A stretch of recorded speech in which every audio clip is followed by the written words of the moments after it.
Welcome to the podcast, Cesc. I really appreciate you taking the time and coming on and sharing some of your wisdom. Thank you so much. It's a pleasure to be here.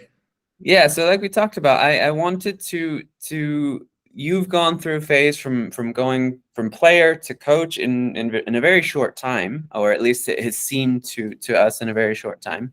And what I wanted to talk to you about is the experiences of you going from player to coach and things that you've learned along the way. So first of all, tell us a little bit about when you decided that you wanted to become a coach and what that feeling was like, what that moment was like, where you were maybe in your career. Well, yeah, that's something that happened. It didn't happen overnight, but it did have a very specific moment where I said, okay, that's the moment where I want to start preparing for the future. That was when I was 32 years old. Uh, I went to Monaco, and if you remember well, when COVID hit, the French league basically shut down. It was the first and basically only league that we stayed without competing for 4, 5 to 6 months. So we stayed at home for about 4 months basically. I started to think about the future. I started to have a lot of time to talk to many people. I started to take my B license. So I took that time to basically meet or not meet, obviously face to face, but have a lot of Zoom calls, meetings with fitness coaches, with coaches, with assistant coaches, sports science. So, I'm always very curious about learning and improving. Also, I met a person, during my time in Monaco at the beginning, and I have been preparing for the last 5 years with him, and in more of a tactical level. I've been preparing my methodology, my way of training, my way of preparing games, my weeks, the physical condition, psychologies, nutrition. So basically, when I finished my career last year, I had everything ready to start. I created my own methodology, my own planning about absolutely everything that I thought it was important, to compete at the highest level. And I felt ready. Obviously, I started with the second team under 19s, in Como, just for me to get a little bit of experience. I was at the end of my A license already, basically starting my pro license at that time. And yeah, I felt, slowly that it was my passion. The more I learned about the game in a different way, the more I talked to more experienced people, coaches, it made me realize that this is what I wanted to do. I didn't have the same hunger, to keep playing football in the last 2 years. My hunger was to coach, go, with the under 19s, under 16s, and I did my A license as well with the Arsenal under 18s with Jack Wilshere, and that's what I felt that it was my passion, coaching, teaching, and learning about the game. So yeah, I'm very grateful that I took that road.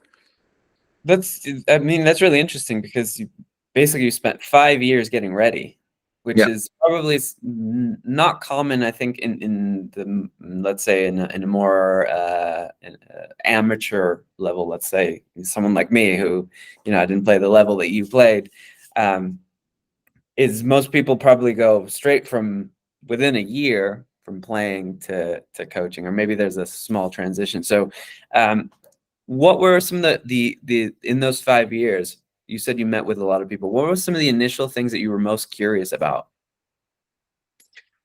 First of all, how to organize how to set up a team.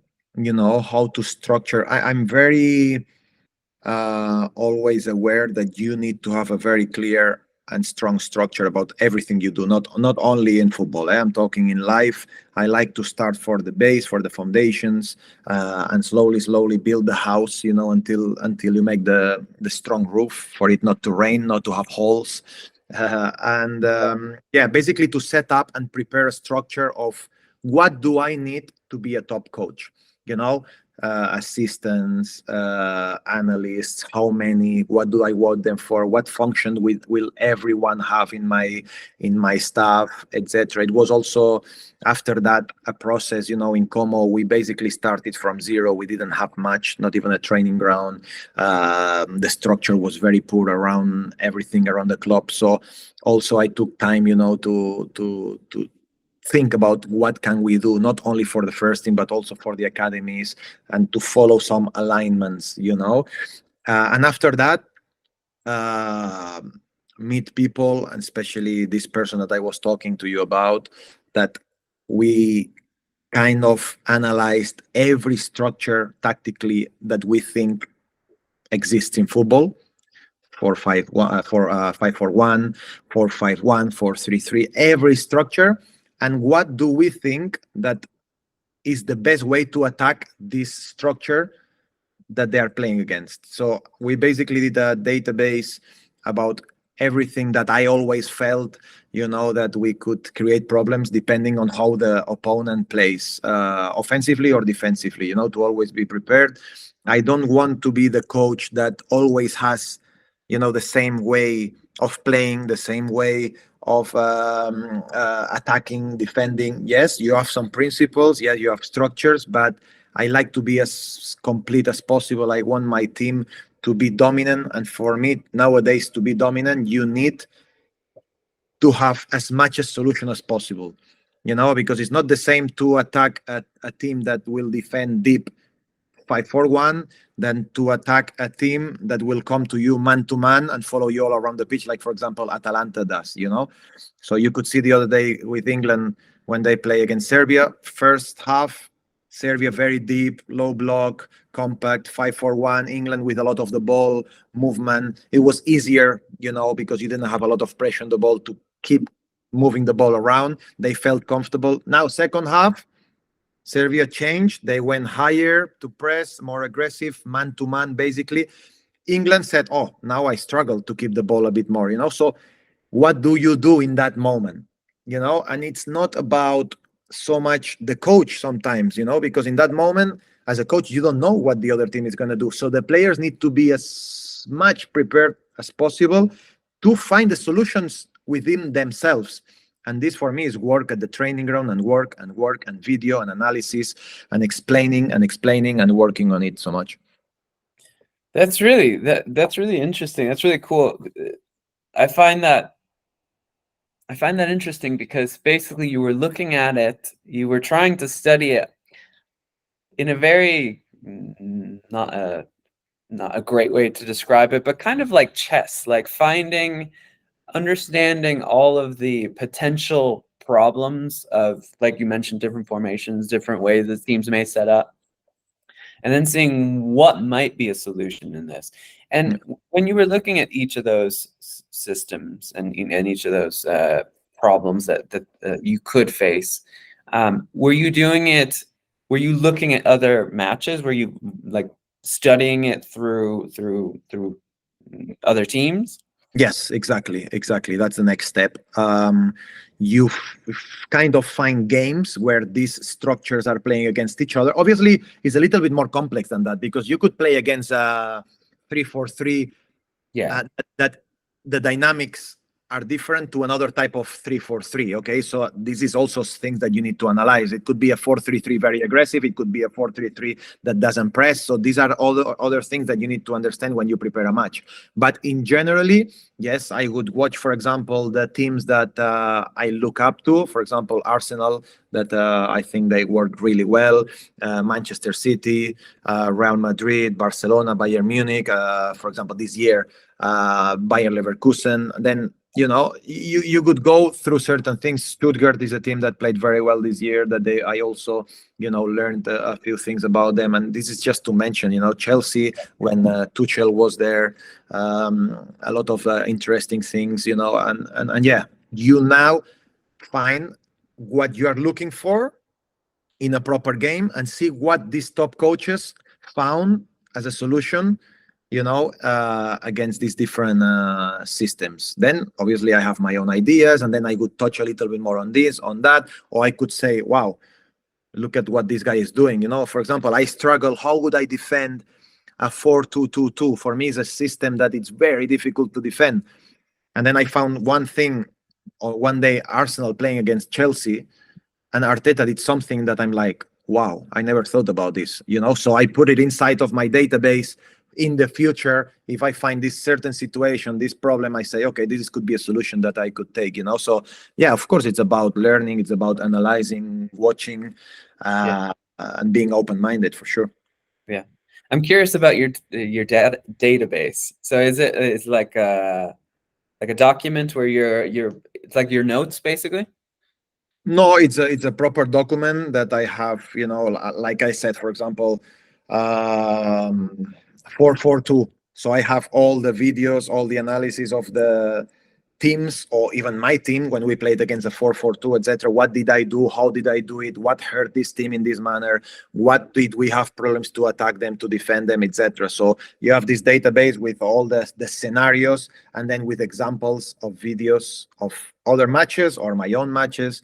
And then you need a couple of days and dedicate a lot of time to go through everything. But it's growing, of course, because football is moving every day very, very fast, and you need to keep moving always. Yeah, that's good. Have you ever heard the anecdote of, I don't know if it's true or not, it's like an urban myth of Bielsa, where he said that he used to sleep in the stadium and he would watch hundreds and hundreds of matches, and he would have the VHS, the like cassettes, and he would have notes, and he would study other coaches and start to think about, what would I do? So it's kind of like what you're doing now in a more modern way, where you have a database and you don't have a whole room with all these. Yeah, the only difference is that I have to sleep at home, because if not, my wife will kill me. That's the only difference. But yeah, I do spend a lot of time at the training ground. Yes, even when I'm not at the training ground. I mean, this is the only way for me. The only way of growing, the only way of getting better. First of all, have a fantastic staff around you. People that are better than you, people that challenge you, people that give you new ideas. That's for me super, super important, to nourish myself with knowledge, and to always challenge me to think in a way that it's away from your comfort zone, let's say. And then yes, do it with passion. You have to use also your gut sometimes. Not everything has to be, as a robot mechanism.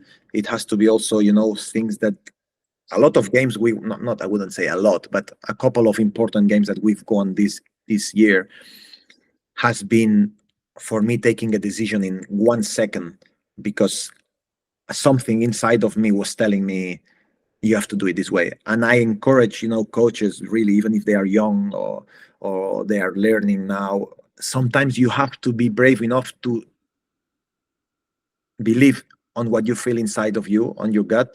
Don't be scared, because sometimes the best solutions I've taken as a coach this year, on the pitch, and sometimes not on the pitch, off the pitch as well, has been when something, maybe people couldn't agree, but I felt it so strong inside of me. Yeah. And I took it, I went for it, and it paid off very, very well. Wow. Yeah, I think that's really good advice. I think sometimes it can be difficult to trust yourself. It can be easy to doubt in situations where, I've experienced it in the last 10 years coaching, where it's a difficult game and things aren't going well, and you're like, oh, should we change this now? Should we change this at halftime? Or when, whatever the decision is. Yeah. Sometimes, you just have to trust yourself. And then if it doesn't work out, it will not work out doesn't all work the out. time. But you took a decision. After a game, after a decision, everyone is amazing. When it happened, everyone is a fantastic coach, everyone is a fantastic analyst.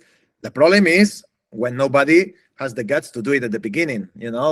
So this is our job. We need to live with it. It's about taking decisions, be brave, and sometimes it will work, sometimes maybe not. But then when it doesn't, analyze why it didn't happen, and make sure that you don't repeat the same mistakes. It's about this. Nobody's perfect. Guardiola makes mistakes.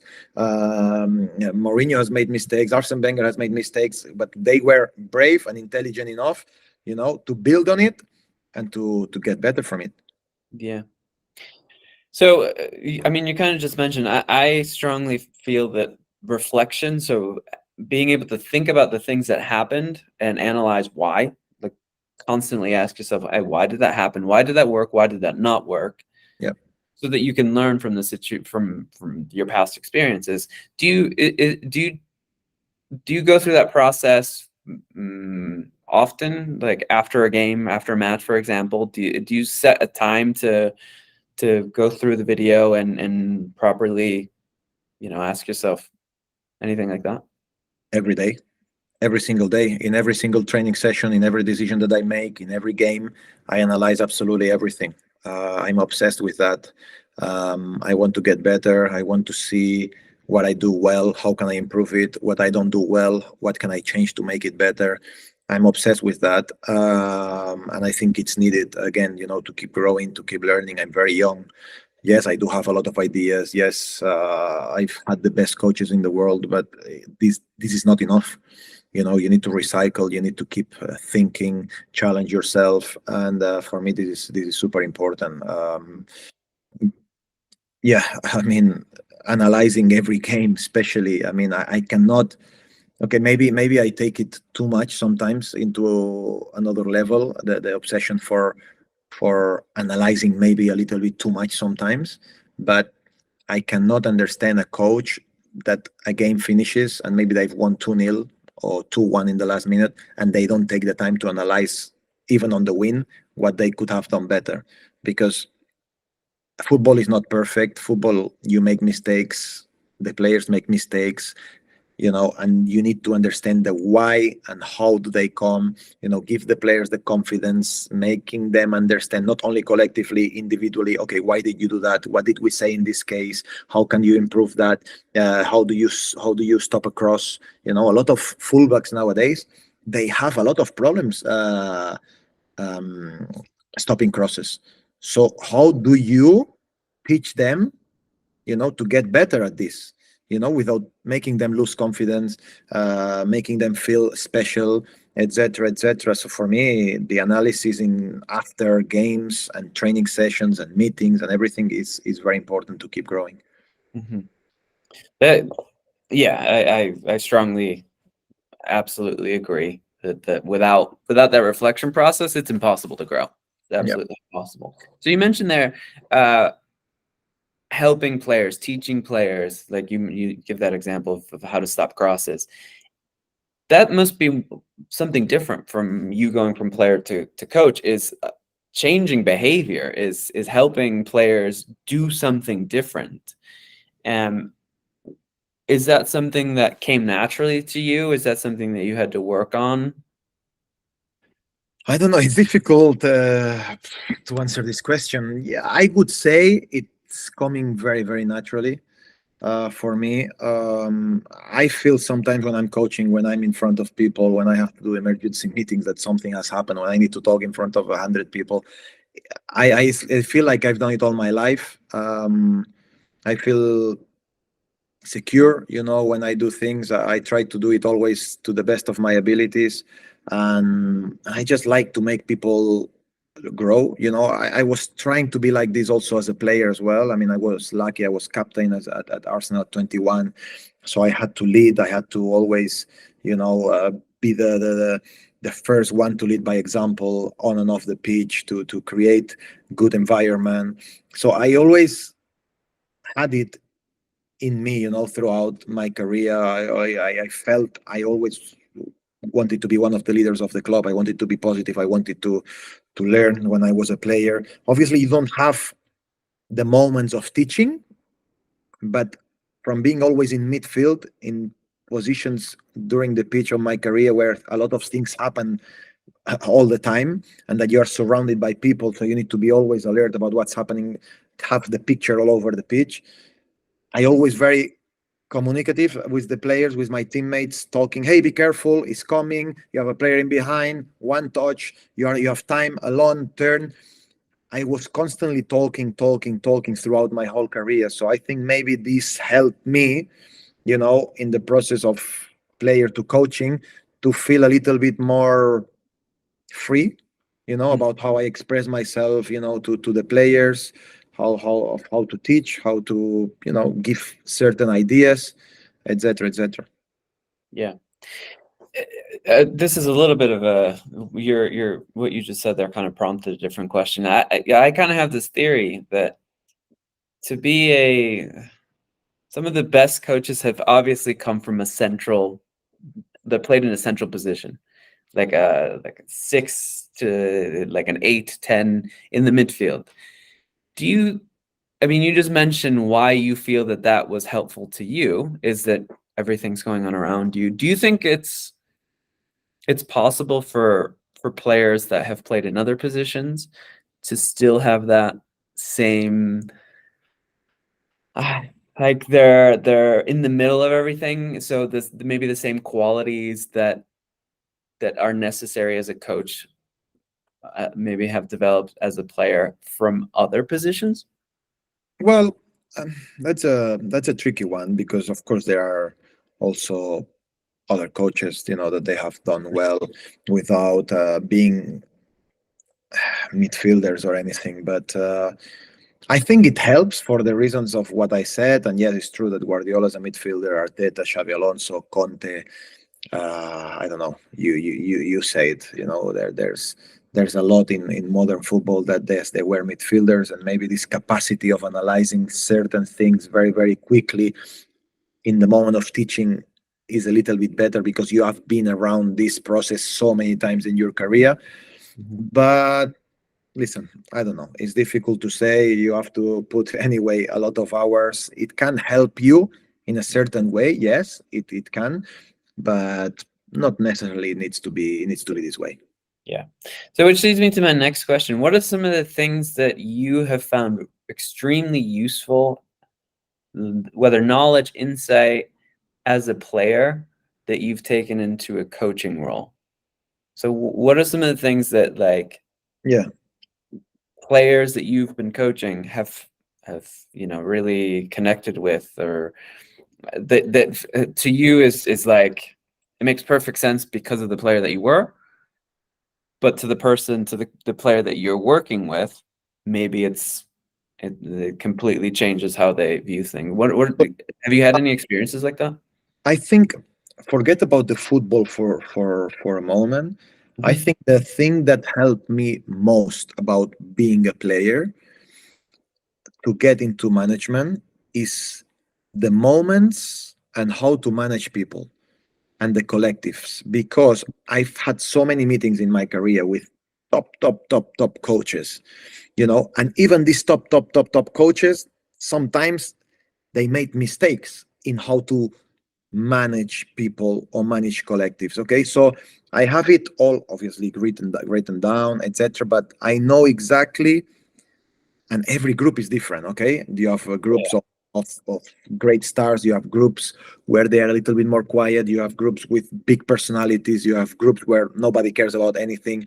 So how to manage that, the experience of having these top coaches and seeing what they did in different moments helped me a lot, because also players speak. Okay, imagine you are the coach, you deliver a session, a speech or analysis of the game. When as a player, when you come out of that meeting, the players always talk.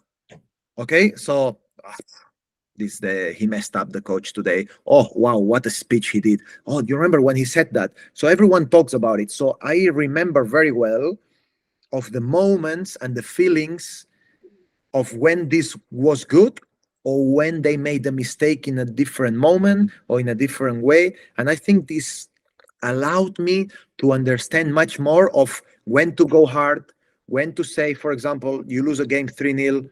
Okay, maybe today is not the best day to smash the team. Let's do it in this way, because I remember that this coach in this moment, it helped very much when he took it to a certain point, depending on also the personalities and the type of players and persons that you are dealing with, and it's all about understanding, and one little detail can make a big difference, sometimes for the rest of the season. One meeting well done, or one meeting badly done in a key moment of the season, can make the team go like this, or can make the team go like this. So um, I'm very grateful to have experienced all of this with these amazing coaches, because this now has given me a great experience on what I'm doing. In a way, you kind of learned, or what you're doing now as a coach is you were in the shoes of the player in so many different situations, that now you being the person, like you said, giving the session and doing the speech, you know exactly what it's like to be on the other end of as the player. So it's kind of like you learn through empathy, in a sense that you can sense, you can feel, you know exactly what it's like to live it as as the player, and through those experiences you can now behave as a coach in the way that you would have liked and was helpful to you as a player. Yeah, for sure. But again, it's a completely different world being a coach. Like you said, your player is sitting down. You're just sitting down. You're listening. Sometimes you like what the coach says, sometimes not. You need to make sure that as a coach, you are very, very convinced about what you say.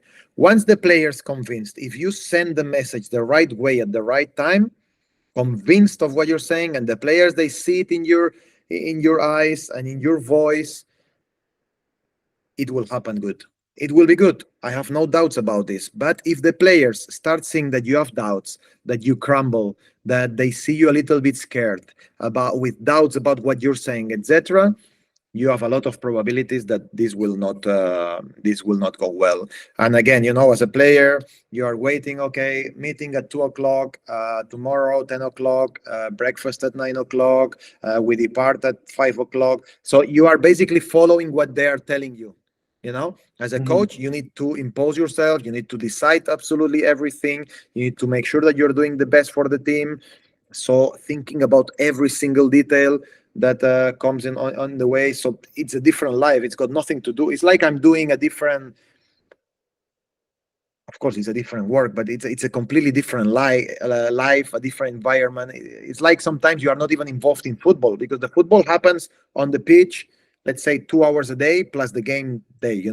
But the rest of the decisions and the work that you do, apart from analyzing the games and the training sessions and preparing for the game tactically on the screen, all the rest of the decisions got nothing to do with football, you know. But they have a big repercussion around the training ground, around the mindset, the mentality, and around the people.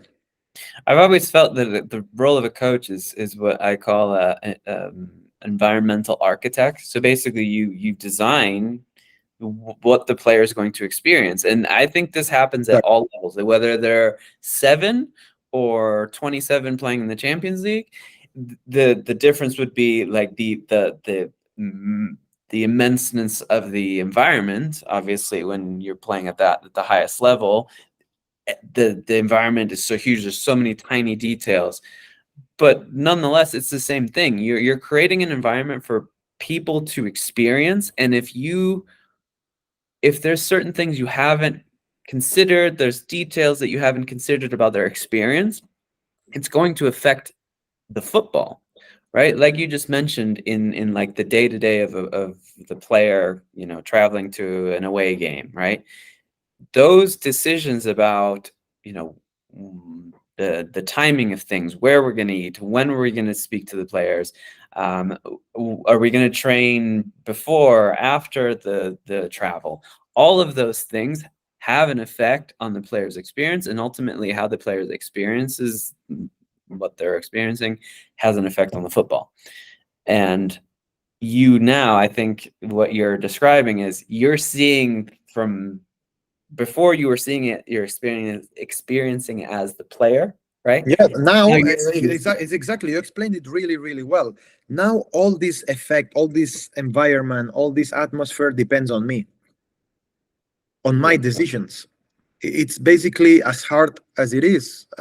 You have to make sure that your impact on these decisions is very, very positive for the players, and you need to make them understand and convince them that what you are doing is because you thought about it, because you plan it, because you think it will have the best effect on the group, to perform well on the pitch, which is the most important. And yeah, totally, you are the architect of absolutely everything. Nowadays, even more and more and more, the coach is super important. Is the most important figure, because before, mm, I don't want to say the wrong thing, but I think the older generations, they were a little bit more responsible in terms of what football was about. They were great competitors, and now, yes, but the younger generations, they need to be told what to do at every single step, and very, very sometimes slowly, for them to get the best out of them. So it's a different way of explaining, it's a different way of analyzing every single decision that you take, and that's why the coach, the importance of the decisions are more important than ever. Yeah, yeah.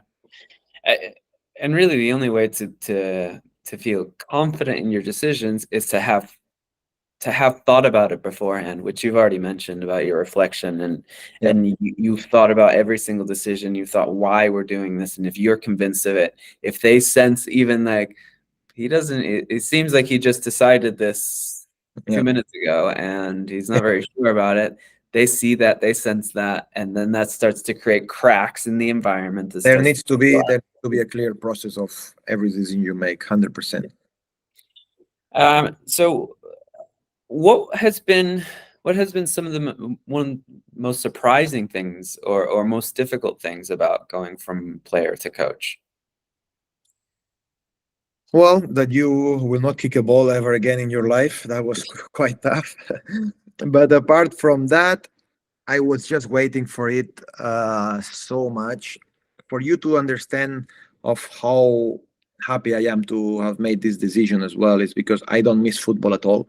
I don't miss play. Sorry, I will specify. I don't miss playing football at all. And if you ask me or tell me this 4 or 5 years ago, I would have thought that you're crazy.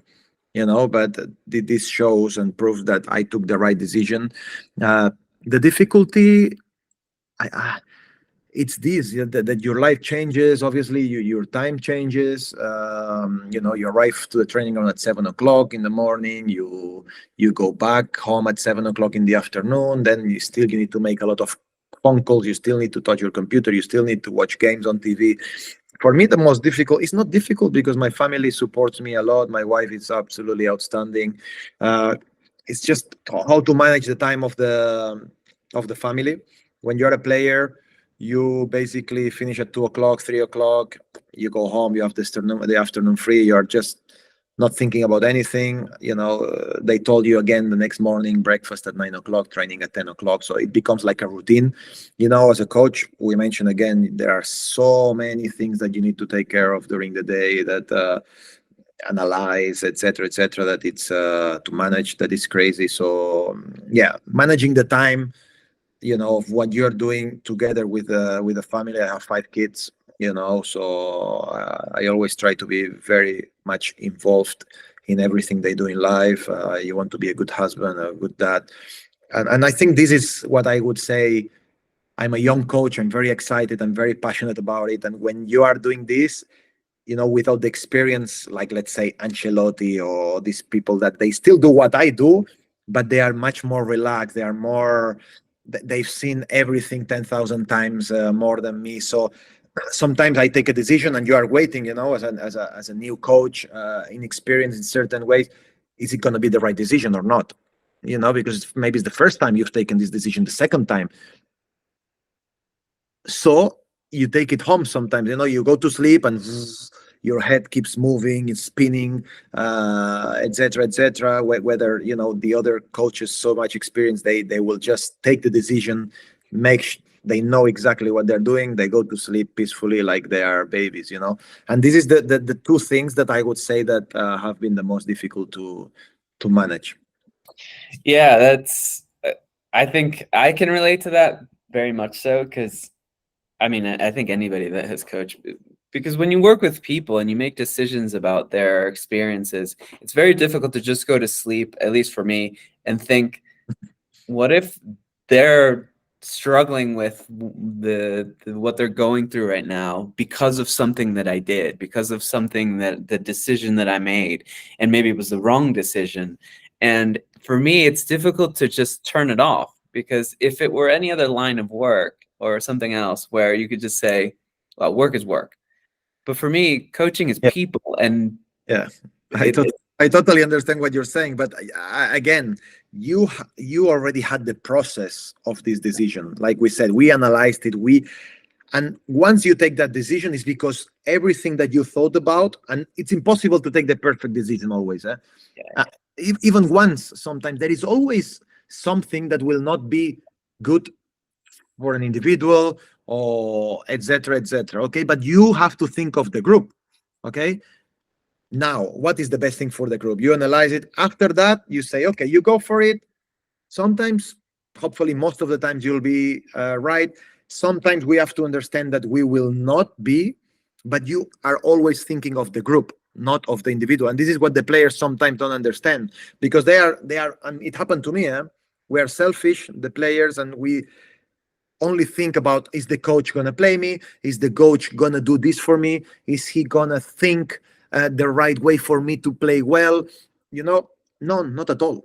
Now, when you're a coach, I had great players. I'm like, wow, if we don't have this player, we're going to suffer, or we're not going to win. Now, as a coach, a guy can score a hat trick, fantastic, but I don't care anymore. It's for the good of the team. And if he doesn't score a hat trick and the other one next week scores the hat trick, the other one will play. It's not, sometimes the players will say, oh, this guy needs to play every single game because he scored a hat trick. Or, as a coach, you want always the best for the group, for the team, for the training ground. I always talk about family, about the mentality, about the good environment, the culture of the training ground, the standards. If you are here, you will play. But if you drop your level and your teammate goes here, he will play. And this is the thing that the coach always see, this competitiveness around them. As a player, sometimes you say, oh, today I will take a day off. And your teammate is playing really well and is working like an animal. We still think as players, no, but I scored a hat trick last week, I'm going to play anyway. But the coach sees it in a completely different way, because we want the best of the team, not about the best for the player. And that's sometimes we need to take it into consideration as well. Have you found it hard to manage like you mentioned, the competitives within the team? That is to say, like choosing the lineups and choosing the what you're competing every week against opponents, but also the players are competing with each other to get into the lineup. Do you find that has been a difficult thing to manage? Yeah, 100%. Because as I said to you before, when you analyze the opponents, every team plays in a different way. They have different dynamics, etc. So you are constantly trying to think for each game what is the best profile of player, to attack different systems. Or sometimes maybe you need more of a one against one. Sometimes you need maybe your fullback to be a little bit more defensive, because or more positional, because you want to build in a more conservative way, etc. There are thousands and thousands of concepts that we can talk about. So you have to actually think about profiles many times. What happened if a guy is on fire and you can see that he's played so well for the last 5 games, but now you play against a team that you say, he's not convincing me. Do you play him because he's in great form, great dynamics? Do you change? So of course these things are in your head sometimes when you take decisions about 11. I have lots of doubts about this, but this is why also the way I lead, the way I prepare, the way I like to work. I have my staff, I have my people. We sit down, we debate. They come up with something that you didn't. Sometimes it's impossible, even if you analyze everything, there are always things that manage to get away from you, or that you forget, because it's so many things. That's why, the staff will say, oof, but this guy has been training really well. But remember what he did when we played against this system, against that team. He played really well that moment, etc. So you get pieces.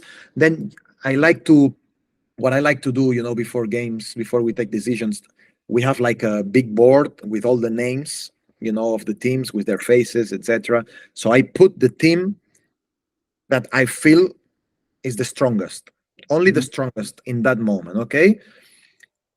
And then we start talking, okay, debate, and we sometimes stay hours, talking about, okay, this guy will face these situations in these games against this type of opponent. Can he deal with it? Can he manage these moments? What happen if we lose the ball? We need a fast guy to transition, defensive transition, because they are very, very fast in counterattacks. And then we start talking, and we do changes. Okay, let me change. Imagine, okay, this goes out, this goes in. And we start talking until we make the right solution between all of us. And I love it. This is my way of working. This is my way of leading, of debating, sitting down, talking, analyzing, and I love it. I actually love it.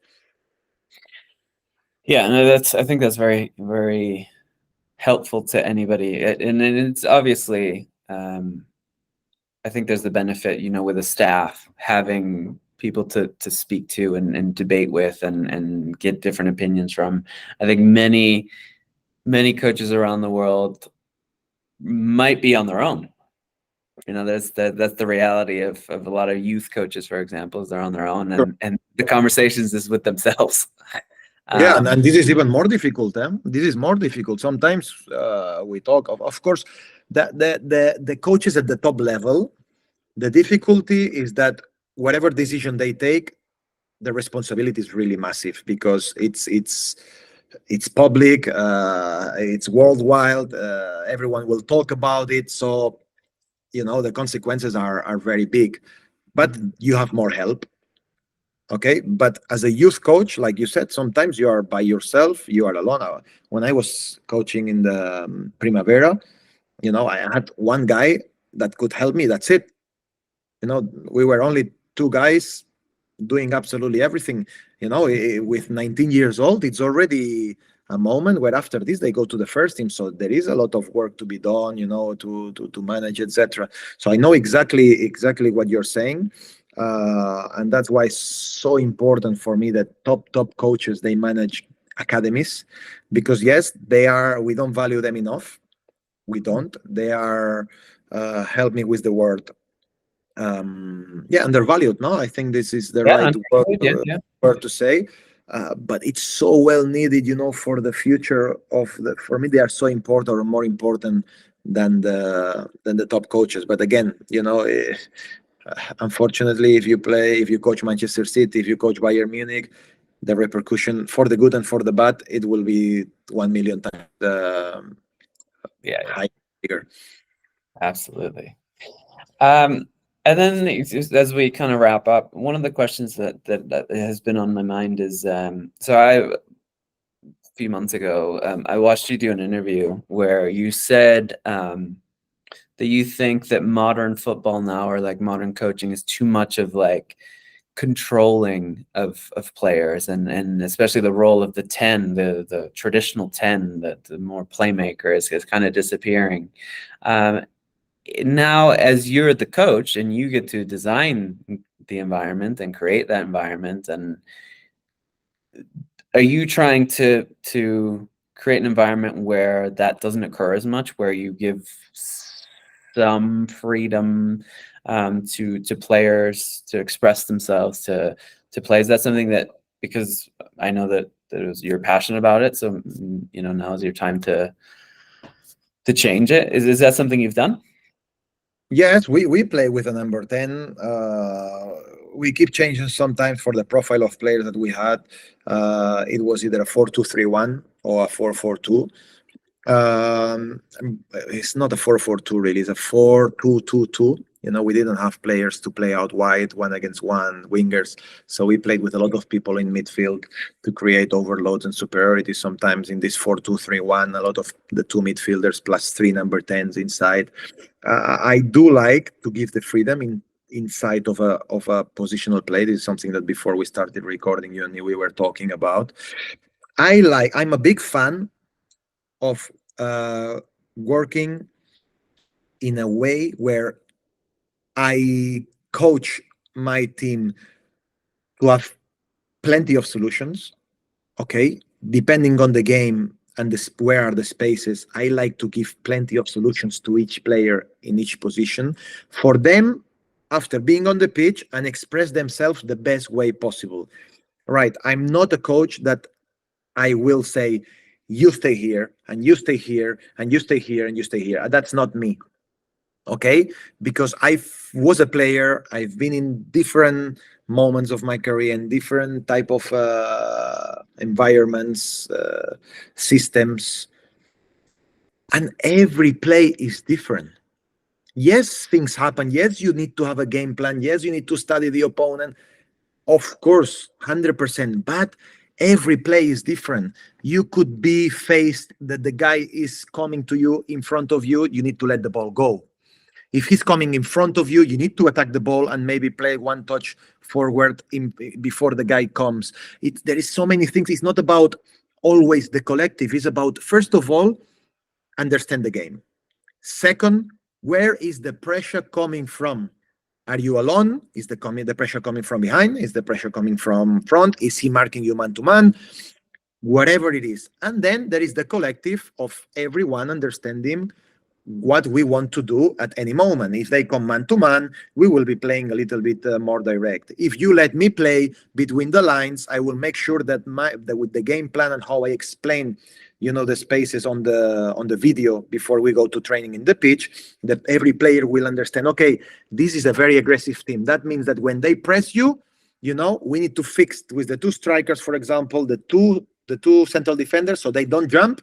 That means the two number 10s can come at this right time in the middle of the park. But then it's up to them to find the moment and the solution, because the timing, they need to understand it. I need to show them, and we work on it and we train it. But every single moment in the game is different, and this is my dream and the way I want to work. I want to give them a game plan, show them how they press, show them where the spaces are, how we can hurt them. But then they need to find also the solutions themselves, depending on each movement of the opponent. And this is how I work. This is what I like to teach. This is what I like to show the players and make them feel that they command the game. That they don't feel, oh, if I don't do this, the coach is gonna be upset with me. No, feel the freedom to understand what you need to do inside of what we worked on the game plan. Perfect. No, that's I can connect with that 100%, because I feel that that's the same way. But don't get me wrong. There needs to be a structure. There needs to be a positional game, like we were saying before. But the player needs to be intelligent enough to understand how to connect everything, when to hold the position, when to move a little bit lower. For me, I like that my two number 10s come lower, for example. Okay, why? Because if we are very close to each other and I want to play good football, the short passes are much more difficult to be missed than if we are very open and separated, and you need to make these passes of 15, 20 meters. You need to have a lot of quality and be very well precise. The other one needs to have a much better touch, because when you receive a strong ball from 15, 20 meters, your first touch needs to be incredibly good.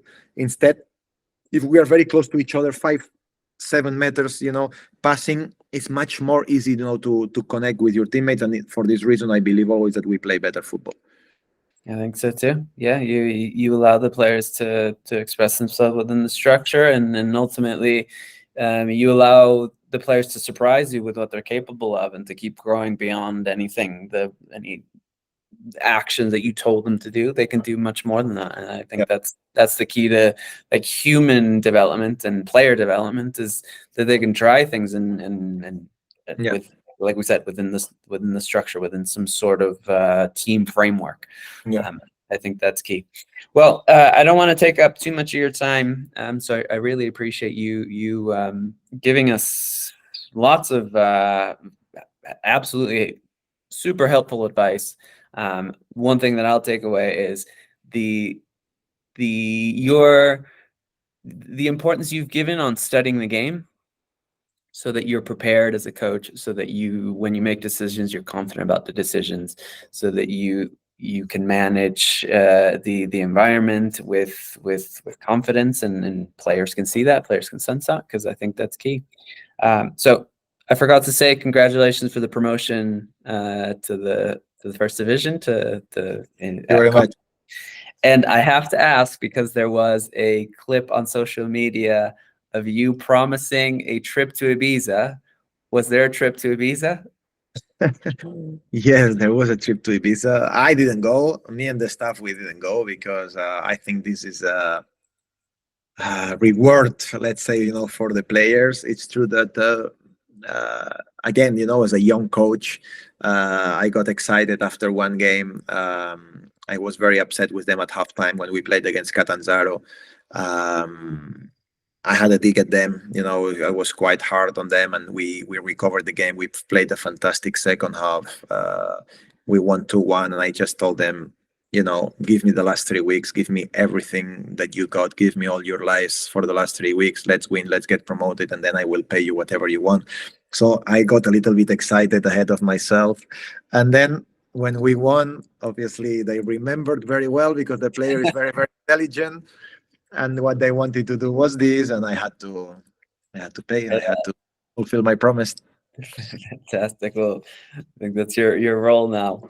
Well, again, thank you so much, and yeah, good luck with hopefully in the Serie A. It goes as well as it did in Serie B. So thank you again, Cesc. Thank you so much, David. Best of luck.